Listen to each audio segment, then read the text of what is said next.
selamat pagi anak-anak. Bagaimana kabar kalian hari ini? Tentunya Ibu Gebi berharap kabar kalian baik-baik saja ya. Nah anak-anak, hari ini kita akan belajar SBDP. Dan materi kita kali ini pada tema 2, subtema 2, kita akan mempelajari tentang tarian Nusantara atau yang biasa kita kenal dengan kata tari daerah ya.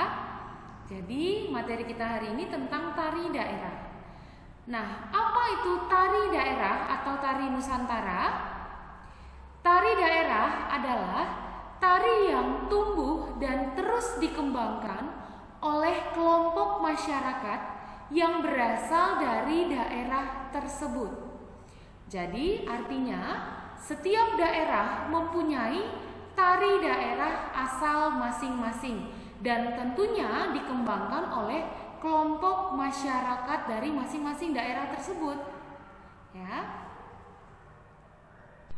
Anak-anak, tari daerah atau tari Nusantara terbagi menjadi 3, yaitu apa saja? Yang pertama adalah tari rakyat, lalu yang kedua tari klasik, dan yang ketiga adalah tari kreasi baru ya. Apa itu tari rakyat? Kita bahas dulu yang pertama ya. Tari rakyat adalah tari yang hidup dan berkembang di kalangan rakyat jelata, atau artinya tarian ini biasanya dikembangkan oleh masyarakat yang hidup di daerah pedesaan ya. Apa contoh tari rakyat? Contohnya adalah tari Anak Ule yang berasal dari Flores, Nusa Tenggara Timur ya. Masih ada lagi yang lainnya. Lalu yang kedua, kita bahas tentang tari klasik. Apa itu tari klasik? Tari klasik adalah tari yang dikembangkan dan dipelihara di istana kerajaan atau di kalangan bangsawan ya. Nah, biasanya tarian ini mempunyai aturan-aturan yang tidak boleh dilanggar ya. Apa contoh tari klasik? Yaitu contohnya tari Serimpi yang berasal dari Surakarta, Jawa Tengah. Nah, yang ketiga adalah tari kreasi baru. Apa itu tari kreasi baru? Tari kreasi baru adalah tari yang dikembangkan sesuai dengan perkembangan zaman dan telah melalui pembaharuan.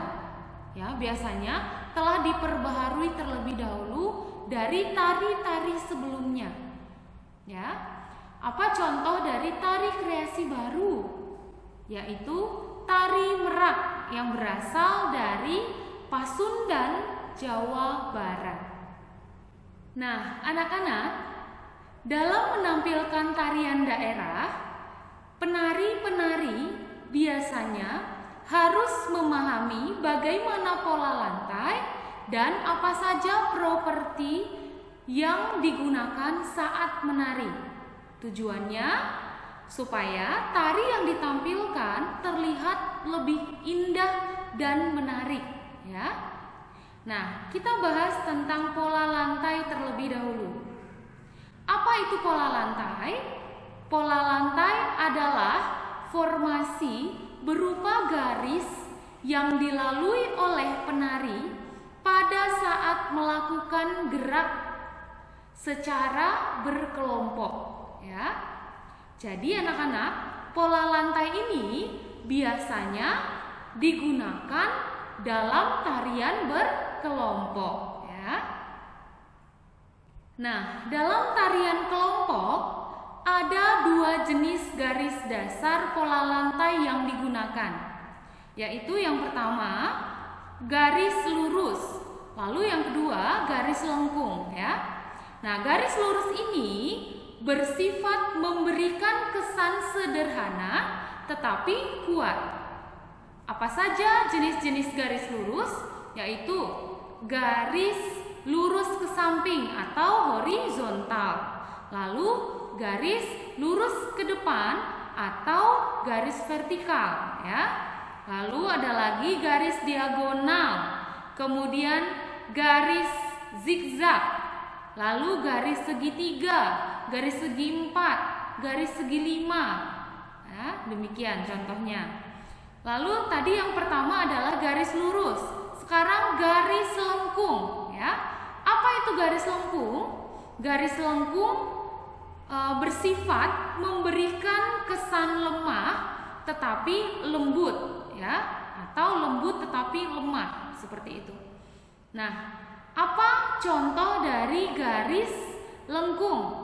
Yaitu garis lingkaran, kemudian garis lengkung ke depan, lalu garis lengkung ke belakang, lalu garis berbentuk angka 8, seperti itu, ya.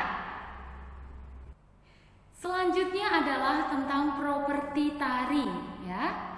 Nah, apa itu properti tari? Properti tari adalah perlengkapan yang biasanya digunakan dalam tarian-tarian yang ditampilkan. Apa saja contoh properti tari?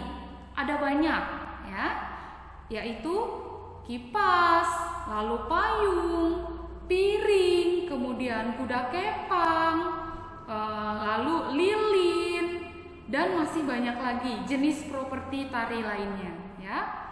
Nah, biasanya properti tari yang digunakan ini dapat memperkuat karakter dari tari yang ditampilkan, ya.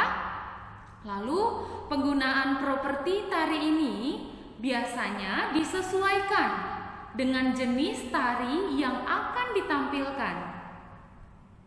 Nah, biasanya juga orang-orang yang menonton tarian dapat menentukan asal daerah dari tari yang ditampilkan hanya dengan melihat properti yang digunakan, ya.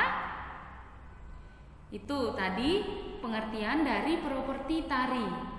Nah, lalu anak-anak, gerak tari, iringan musik, tata busana, kemudian tata letak atau pola lantai yang digunakan, itu semua yang ditampilkan menjadi ciri khas dari daerah yang satu dengan daerah yang lainnya, ya. Tentunya dari setiap daerah memiliki perbedaan iringan musik, tarian, dan lain-lain, ya. Lalu hal-hal apa saja yang perlu diperhatikan atau dipersiapkan saat akan menampilkan sebuah tarian?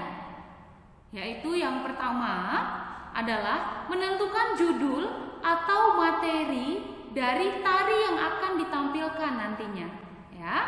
Lalu yang kedua adalah menentukan jumlah penari yang akan menari nantinya. Dan lalu yang ketiga adalah menentukan pola lantai yang akan digunakan dalam tarian tersebut. Yang keempat adalah menentukan properti, ya, menentukan properti dari tari tersebut. Lalu yang kelima, menentukan atau menyiapkan iringan musik yang akan digunakan dalam tarian tersebut. Lalu selanjutnya yang terakhir, yang keenam adalah menentukan tata busana atau tata rias yang nantinya akan digunakan saat menampilkan tarian. Ya, anak-anak. Nah, anak-anak, ada beberapa jenis tarian daerah yang menggunakan properti tari. Yaitu apa saja? Yang pertama adalah tari Saudati. Nah, tari Saudati ini berasal dari Aceh. Nah, tari Saudati ini penarinya biasanya menggunakan properti berupa ikat kepala. Lalu contoh yang kedua adalah tari Pakarena, ya. Tari Pakarena ini berasal dari Sulawesi Selatan. Nah, tari Pakarena ini penarinya biasanya menggunakan properti berupa kipas, ya. Nah, selanjutnya adalah tari Bambang Cakil atau tari Bambangan Cakil. Tari ini berasal dari Jawa Tengah, ya. Nah, biasanya penarinya menggunakan properti berupa keris pada saat menampilkan tariannya di atas panggung, ya. Nah, masih ada banyak tarian-tarian yang menggunakan properti lagi. Ya, jadi nanti anak-anak silahkan mencari tahu tari apa saja dan menggunakan properti apa saja. Ya. Dan materi hari ini Ibu rasa cukup sampai di sini. Jika anak-anak masih belum paham dengan materi ini atau masih kurang penjelasan dari Ibu, kalian silahkan buka buku paket kalian dan buka buku LKS kalian dengan melihat pada deskripsi di bawah channel video YouTube ini, dan silahkan kalian lihat halaman dari buku paket dan buku LKS-nya. Silahkan kalian baca kembali materinya supaya kalian dapat lebih paham materi yang Ibu jelaskan hari ini, ya. Sekian ya materi hari ini. Terima kasih.